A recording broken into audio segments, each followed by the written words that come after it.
दोस्तों, ये जो कहानी आज मैं आपको सुनाने वाला हूँ, ये कहानी आपकी ज़िंदगी बदलने की हिम्मत रखती है। बस शर्त ये है कि आपको इस कहानी को थोड़ा ध्यान से सुनना पड़ेगा। तो कहानी है एक हिरन की।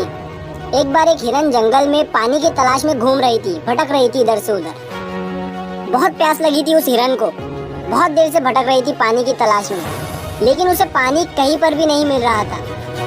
थोड़ी देर जंगल में इधर उधर और भटकने के बाद वो हिरन एक पेड़ के नीचे बैठ जाती है, एक झाड़ के नीचे बैठ जाती है। तो उतने में उसे पानी की नदी की आवाज सुनाई देती है। तो हिरन उस झाड़ के नीचे से उठकर फौरन वो पानी की आवाज की तरफ आगे बढ़ती है। तो वो जो देखती है उसके सामने एक बड़ी सी नदी।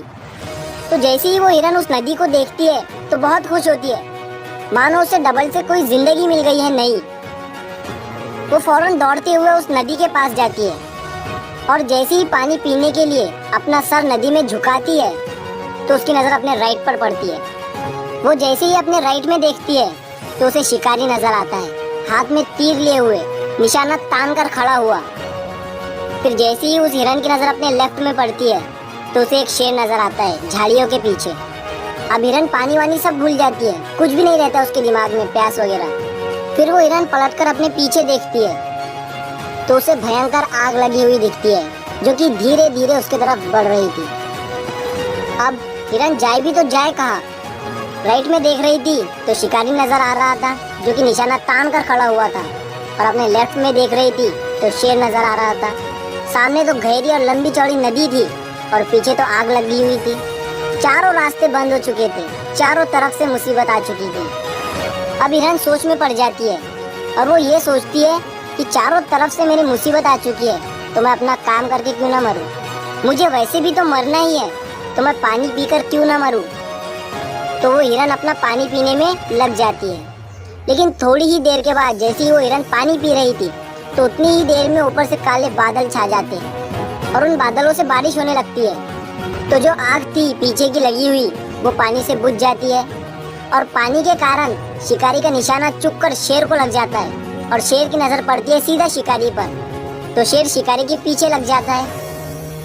तो जैसे ही हिरन को पता चलता है, जैसे ही हिरन पानी पीने के बाद अपना सर ऊपर उठाती है तो वो अपने राइट में देखती है, उसे शिकारी कहीं पर भी नज़र नहीं आता है। वो अपने लेफ्ट में देखती है, उसे शेर भी नज़र नहीं आता है। वो अपने पीछे मुड़कर देखती है तो जो आग थी वो बुझी हुई दिखती है। मोरल ऑफ द स्टोरी, मेरे दोस्तों, इस कहानी से हमें ये सीख मिलती है कि इंसान की ज़िंदगी में भी प्रॉब्लम आती नहीं है, और जब आती है तो चारों तरफ से आती है, जिस कारण हर इंसान डर जाता है, घबरा जाता है अपनी इन प्रॉब्लम से। तो आपको क्या करना है ऐसी सिचुएशन में? आपको नहीं डरना है और नहीं घबराना है, बस शांति से 2 मिनट के लिए सोचना है। हिरन के पास भी बहुत सारे ऑप्शन थे। हिरन भी ये सारी सिचुएशन को देखने के बाद या तो पानी में छलांग लगा सकती थी या फिर इधर उधर भाग सकती थी, लेकिन उसने शांति से सोचा और वो अपने काम पर लगी रही। वो पानी पीने आई थी और वो पानी पीने लगी।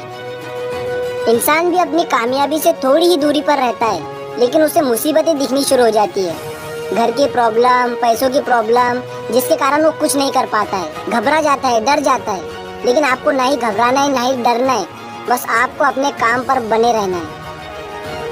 मेरे दोस्तों, उम्मीद करता हूँ आपको ये कहानी पसंद आई होगी। तो ये मत सोचना है कि ये दुनिया क्या कहेंगी, कर गए तो एक दिन ये दुनिया तुम्हें देखेंगी।